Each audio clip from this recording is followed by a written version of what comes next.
Hörmətli tamaşaçılar, bir müddət öncə sizlərin xahişi ilə Ağcabədi'nin yolları, dağılmış hissələrlə bağlı bir veriliş hazırladıq və qonağımız Ağcabədi rayon icra hakimiyyəti başçısının şəhər inzibati ərazi dairəsi üzrə nümayəndəsi Fikrət Allahverdiyev idi.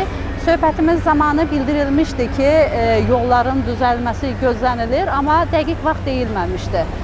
Sevindirici hal budur ki, dəqiq vaxt deyilməsə belə artıq aidiyyəti qurumlardan bu mövzuya reaksiya verildi və hal-hazırda rayonda işlər gedir və hansı işlər gedir, bununla sizi tanış edək.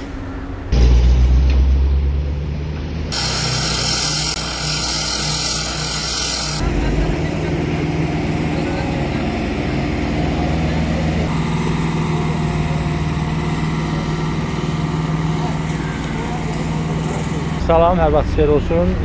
Məsələn xanım, yadınızdadırsa biz son görüşümüzdə orada həmin Ağcabədi yollarında təmir olunacaq barədə sual verdiniz. Və mən sizə bildirdim ki, yəni ki, bu magistral əhəmiyyət daşıyır bu yol. Yəqin ki, bu yolun tez bir zamanda bunun təmiri başlanacaqdır. Dəqiq vaxt deməsək də, amma biz əmin idik ki, bu hadisə baş verəcəkdir. Çox sağ olsunlar, bugün rayon rəhbərliyinin müraciətinə əsasən Azərbaycan Avtomobil Yolları Dövlət Agentliyi onların balansında olan indi durduğumuz Üzeyir Hacıbəyli prospektində təmir işləri aparır və burada həddən artıq lokal hissələrdə yollar dağılmışdı. Nəqliyyatın, intensiv hərəkətin çox böyük problemləri var idi. Və bugün Avtomobil Yolları Dövlət Agentliyi başlayıbdır bu işə. İndi hal-hazırda Üzeyir Hacıbəyli prospektini təmir edirlər.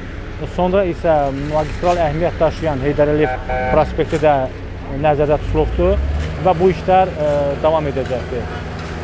Bütün bunlara görə mən Azərbaycan Respublikasının Prezidenti cənab İlham Əliyevə özlərinin təşəkkürümü bildirirəm və bütün Azərbaycana olduğu kimi Ağcabədidən də, Ağcabədi rayonuna da olan qayğısını heç vaxt bizdən əsirgəmir.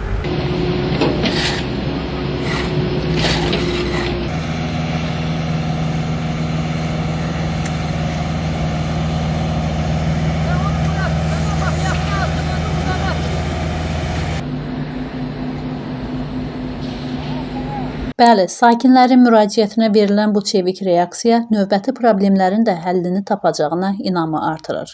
Biz isə görülən işlərin gedişatını diqqətdə saxlamağa davam edəcəyik. Məhsəti Musa, Kənan İsayev, Aran Ağcabədi İnternet televiziyası üçün.